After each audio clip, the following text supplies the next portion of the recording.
Welcome back to the build. Today I'm going to be working on the back doors.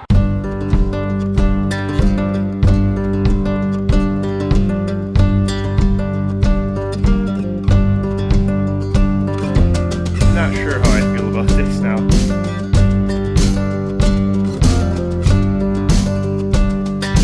To cover up the back doors, I'm kind of using two different materials. On the top part, everything you'll be able to see above the bed, I'll be using tongue and groove, and then everything below is going to be a plywood. The other day I started doing the tongue and groove for the doors. I have the first 3 pieces done. I got this 4th piece cut now, and with it in place on the door, you can see there's a gap there. So I have a jig that's 3/4 of an inch offset. Just my jig, and I just have that hole drilled, so the center of the hole is 3/4 of an inch away from that edge, and I'm just going to cut along that line, and that should make it pretty flush with the door seal. So here it is after the cut. You can see it fits pretty well in there, and I'll start working on covering down the sides here. Down the side of this inside section shouldn't be too big. There is a little bit of a flat there that I'll be able to screw into, or at least glue onto. This side is going to be more difficult. This is like barely a 1/2 inch maybe, and it's rounded, so I'm not really sure how I'm going to go about covering that side up yet. So I finished cutting all the pieces, and I got all these side pieces now, and I think I know how I'm going to get one straight line down this edge. But first, I'm just gonna sand this edge up a little bit and get those pieces to blend together a little bit better. Got that line on there, and all I did was just line up the 2 edges of this piece with the 2 edges here, because the length of this top piece is pretty good, and I'm happy with where that lines up on the door. So I just wanted to carry that length down through the rest of the pieces. For the smaller pieces, I'm just going to cut all of these other pieces and then measure this piece from the edge here to where it's cut, and then I'll just cut all of those down to that length.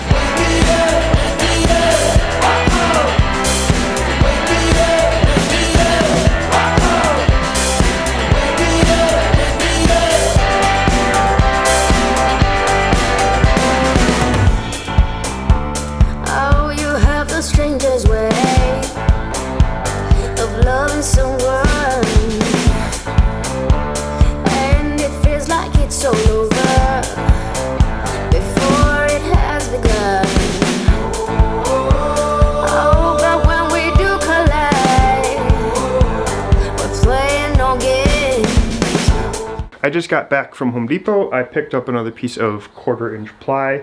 I decided that's what I'm going to go with to cover the lower part of the doors. And now I just need to figure out how I'm actually going to cut out the shape for the part. There's lots of contours and stuff kind of sticking out in the way. The back door, you can kind of see what I mean by all the contours, especially this one here. It sticks out quite a bit. I don't think I'm going to have anything covering this. The plywood's going to come along here. Just figuring out how to make that shape is going to be kind of difficult. The rest of it hopefully won't be too hard to get around, and this will be a little harder, but I have the factory piece that was on here before, so at least have a cutout of this to use as a template, but getting it positioned in the right spot is what will be difficult. Alright, so I got this cut out now. You can see it fits pretty well right over that, so I'll be able to use this to just kind of put it in the corner of the piece of plywood once I get it fit to the rest of this, and then it should cut that shape out and it'll fit right in. Let's go down in flames. Oh, we should really leave this one alone, but it keeps coming back, coming back, coming back. 2 hours on the floor, bandit on the store. 2 hours, one more. It's such a hopeless situation, but we do it again. Oh, we do it again.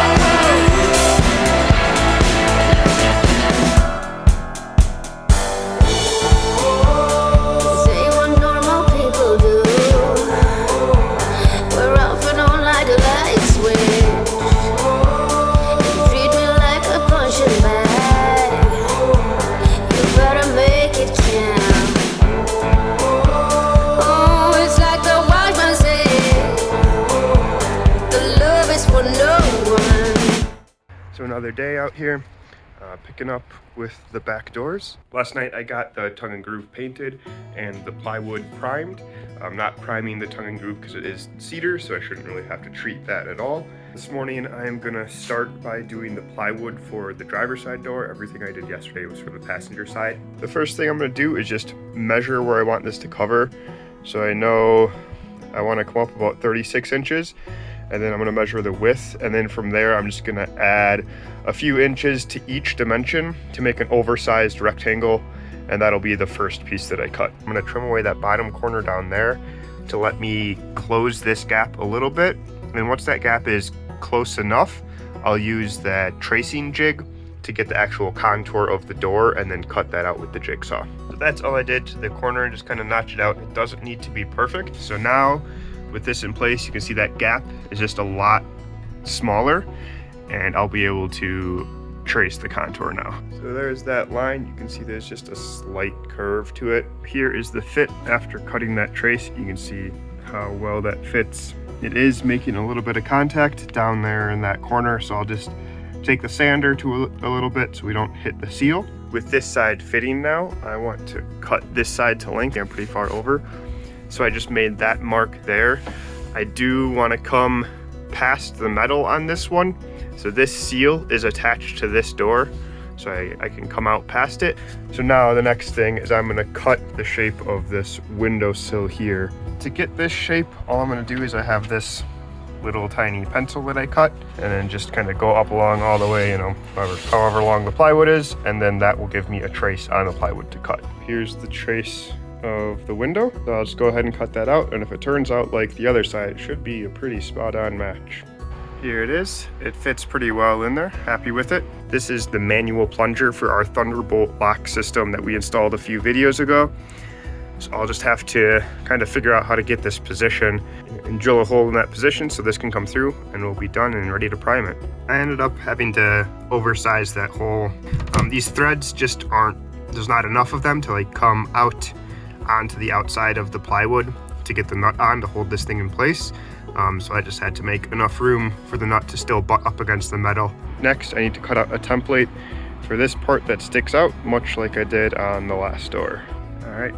So now we're fit in there. It's not quite perfect, but it'll do for the garage.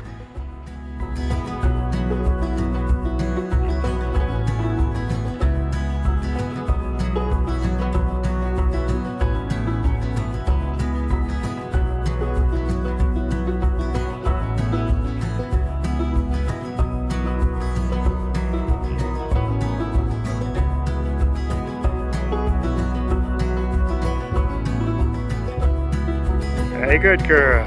With that plywood piece done for the bottom, I'm gonna move on to doing this top part of the door with the tongue and groove, just like we did on this side.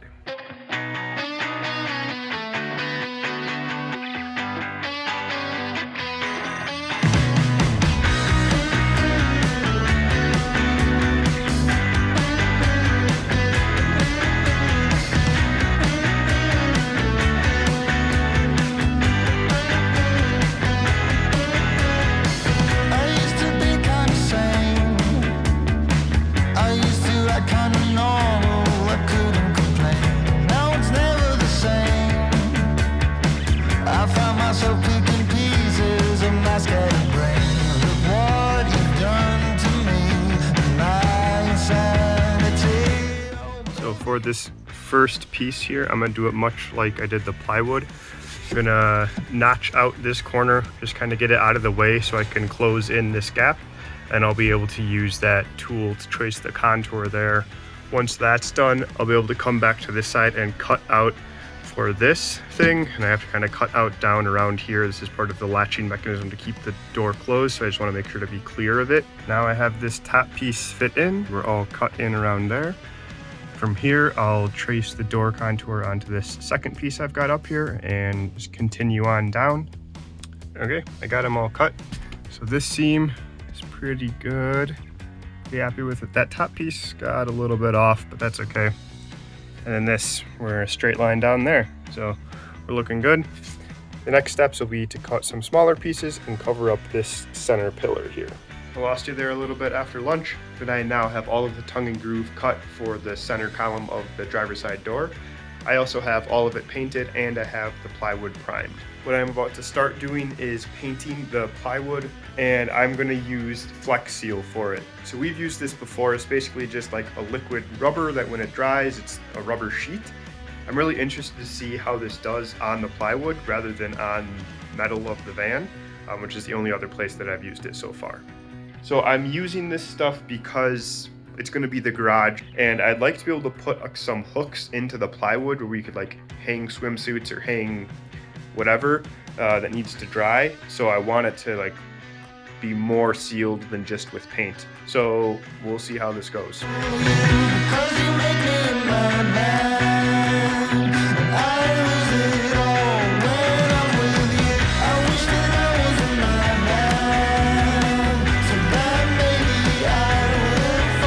Okay, so I'm not sure how I feel about this now. I definitely don't like it as much as I thought I would at this point. It's kind of like transparent in spots and you can kind of still see the wood underneath. I'm gonna let it dry overnight, so we'll see what it looks like in the morning and we'll pick you up then. All right, we're back. It's been a few days since I've been able to get back to this project, and the Flex Seal results are not good. I don't like how it looks. It's like splotchy and like sawdust and stuff got in it. But I went out and picked up some of this undercoating rubberized spray. So I'm gonna apply this to both of the plywood pieces for the back door and hope that putting one rubberized coating on top of another one doesn't mess with anything and I don't have to remake the passenger side door. Everything here, at least to stay alive, and the time that we share makes it all worthwhile. Got this place on our own. Do you feel like we got something strong? Alright, so I just finished up putting the first coat on both the pieces. It went on pretty good. I definitely think I'm gonna have to do a few more coats on the one that didn't have the Flex Seal, but it looks good so far. You can kind of still see all of like the lumpiness that was left over by the Flex Seal on the panel that did get the Flex Seal, but the black coating kind of masks that a little bit. So we'll see how it is after a couple more coats of it. While I'm waiting for that to dry, I'm gonna start to mount the tongue and groove onto the door. I'm gonna do this with self-tapper screws, but I am still gonna do a pilot hole. In my experience, the self-tappers don't cut as good as a drill bit, and then I wanna make sure that everything stays level and doesn't walk at all.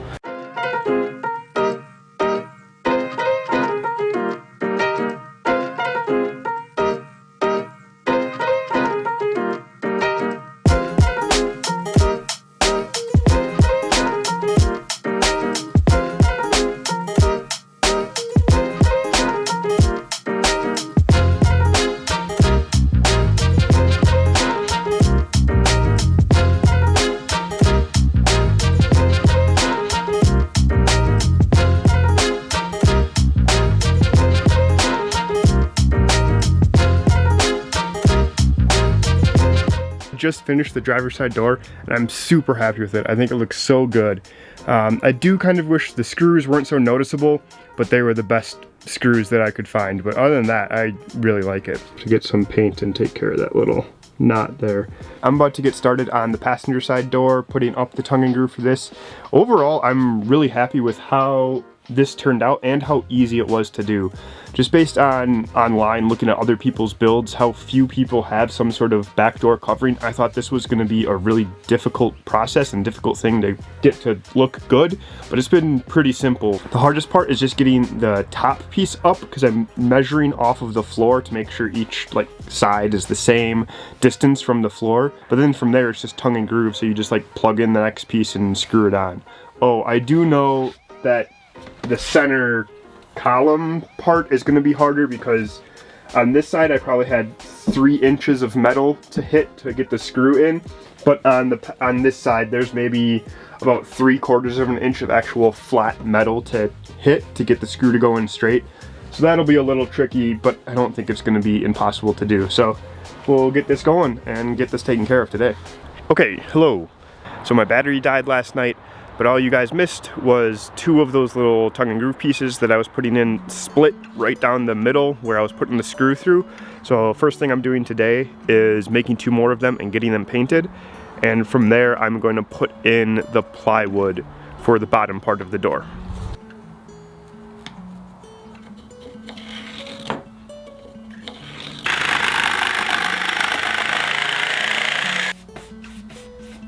So quickly before I put these into the van, I just wanted to update on how that underbody coating went on. So on my right, we have the one that I put Flex Seal on first. It went on really easily and covered up all of the visual stuff that I didn't like about it. Doesn't seem to stick very well to the Flex Seal. I can basically just take my finger, not even my nail, and just with some pressure pull that coating off. So this will be something that I'll eventually remake and redo so that coating doesn't come off. But I'm not going to do it right now. Maybe I'll find motivation before the end of the build, but most likely it'll happen somewhere down the line. So then on my left, we have the piece that I put that coating on directly on top of the primer. It did take 4 or 5 coats to really start to feel like it was rubberized, but I think it's pretty good now. I do think it has waterproofed the wood, which is ultimately what I was going for. So I'm happy with that. Before I sign off for this week, I just wanted to give one more update about the spray-on rubberized coating that I used.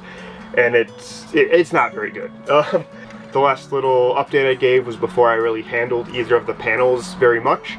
And now that I have, the one that has the Flex Seal on it just is peeling more than I thought it would, more easily than even I thought it would before. And then the other one, a little spot where you saw me spray it, if you look close you can kind of see where that streak was. I don't know if it's like not adhering very well or what's happening, but it gets dirty really easily. Even like my finger oil from just picking it up, you can see fingerprint marks. Yeah, I did go with the cheapest stuff I could find, so maybe just don't do that. But other than that, I'm really happy with how easy it was to get the shape right and get pretty good coverage. And then same with the tongue and groove up top. So that is going to be it for me this week. Thanks again for watching, everyone. We'll see you next week.